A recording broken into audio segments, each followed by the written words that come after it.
What's up, guys? Watchful Stoic here. It's a hot day, another hot day, clear skies in Texas, 103 outside right now. We're supposed to be getting some clouds later on, either during the weekend or early next week, but yeah, I'm looking forward to the temperature going down a little bit more, but not going to be getting much reprieve until the fall, but in any case, before I jump into the rest of the video, we're going to be going over logotherapy which is the last part of the book of Man's Search for Meaning. So before I jump into that, give me a like, share, comment, subscribe, talk to me. I'd love to hear from you guys. I'd love to get your thoughts, comments, insights. I enjoy the discussion aspect. Anyway, hopping into it. So, big question that he starts off is, what is logotherapy? So, logotherapy is derived, like he came up with that concept, and this is his brainchild here. So logo comes from the word logos, which is how he chose to implement, combine the words. Is logos means purpose. So the therapy of purpose. So logotherapy. And he defined logotherapy as being the practice of helping people uncover their purpose and helping people find their purpose. And of course, there are some very specific nuances to this kind of therapy and treatment as opposed to traditional, psychotherapy or psychiatry, where psychotherapy or counseling or things of that nature follow a very different set of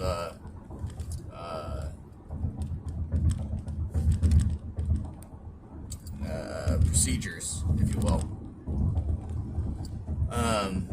Someone asked him, like, what's the difference between logotherapy and psychoanalysis?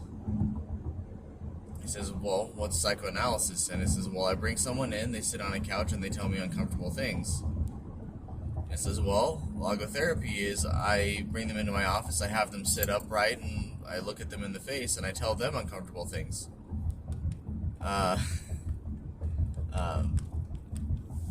But he also described, the process of logotherapy as being, imagine someone is telling you, is painting out their version of their perception of the world and life as they see it, and what you're doing is fixing their eyes so they can see things as they really are, as opposed to what they believe they are. It's helping people understand and come to a realization of why they are suffering, and establishing a purpose of why they're suffering. But not all things can be traced back to a psychosis, but it could be more of an event. But helping people understand the why of what's going on, as opposed to the what. And one of the stories he had several different stories in here in this particular section. But I guess the first story is a man had lost his wife, and it was causing him a whole bunch of emotional pain, and he didn't understand why he had to stay back and endure that pain. And he goes to Dr. Frankel, and Dr. Frankel says, well, what if you had died before your wife? How would she be feeling in this? And he says, well, I imagine she'd find everything very, very difficult, and she wouldn't be, she'd be fairly despondent. And Viktor Frankl said, well, maybe that's the reason why you're the one that has to endure after the death of the other. Maybe it's fate's purpose. Maybe the meaning of your suffering is to bear it for her, because she wouldn't have been able to bear it herself. And just like that little mental shift in his perception changed this guy's whole attitude, and he was able to leave feeling quite a bit better. He talks about a lot on how we don't get to necessarily choose the suffering that happens to us, and the unavoidable suffering. The only thing we can change is our specific attitudes, and that really the source of what helps us find our purpose is our attitude towards life, and is our attitude towards the situations around us. And we can't find a purpose unless it involves a certain degree of suffering, a certain degree of communicating and interacting with people, and creating something. Like, those are the three elements to that. He does talk about certain psychoses in there, and as it relates to mental health, and how what mental health is constituted as. That mental health can be defined by how we integrate our lives into our purpose, and how we integrate ourselves into the purpose that we're pursuing. Because we often, a lot of times, we see people who tend to be very unhappy with their lives. They tend to be very bored. They tend to not have a lot going on. And he posited that perhaps it's laziness that causes people to become unfulfilled, and that really it's through that our attempts to make ourselves more comfortable are having a inverse effect on, it's having an inverse reaction. So not having tension in our lives, not having the stress in our lives, is actually what creates the unhappiness in our lives. And that if we are to try to live a life that's worth living, we got to have that suffering, we got to have that struggle. That's not to say we should try to cause our own individual torments, because the vast majority of us aren't masochists. We should be avoiding suffering, unnecessary suffering, but we need to be embracing the necessary suffering when it manifests itself to us, and really just try to take as positive of an attitude as we can. Let's see, there was another thought I had about what I'd read, and I just forgot it. I don't know why, but he goes on to talk about how often, a lot of times, we tend to bring about our own suffering in a paradoxical manner, where our focus on the thing we don't want ends up manifesting itself into an event we don't want.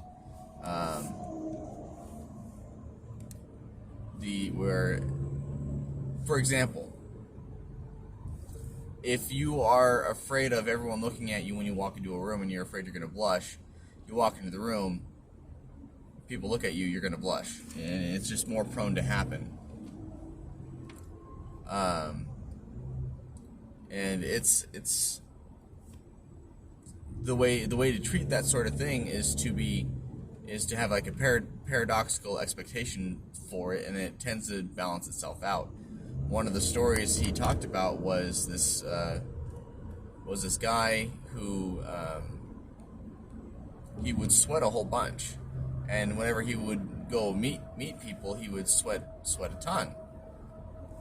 And what he decided, the direction he was given was, hey, instead of like worrying about not sweating, try to sweat as much as possible. Think and just really like try to boast about how much you're sweating. And in doing that and adopting that attitude, the sweating problem went away in this guy. So, just this paradoxical treatment and paradoxical attitude shift causes the inverse reaction. But so there was another story that I was going to talk about that he mentioned earlier. This is not, my thoughts are all over the place here, but there was one of the guys that he talked to. He was a rabbi, and he also went through the Holocaust, and he, out of his whole family, his wife and 6 kids, he was the only one to survive the concentration camps. He was the only one to survive as a prisoner. And when he was thinking about it, he ended up remarrying a woman who couldn't have kids. And so as far as his biological legacy, it's over, sure, but it caused him a great amount of torment. And Viktor Frankl was trying to dig into the why here. It's like, why do you feel this way? What's the matter? And it turns out the core root of this guy's belief was that he might not be able to qualify for heaven and see his family again. He might not be able to enjoy the blessing of being with his family again in the afterlife.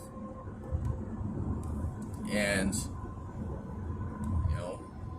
take that position, you flip it on its head. It's like, well, maybe Dr. Frankl is the one that flipped it on its head. Maybe your children are in heaven because they don't need to suffer anymore to acquire what they need, and maybe you have been left behind in order to qualify to see them again.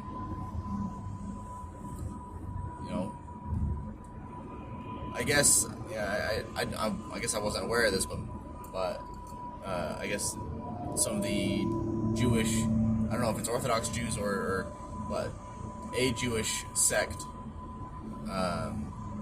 believes in multiple levels of heaven, just like LDS people do. So I guess to that end, this guy had hope to see his children again, and he felt significantly better. One other brain exercise that he did was with he was in I think it was like a group therapy session. I don't know if he was leading it or if someone else was leading it or if it was just some sort of communitarian thing. I'm not sure.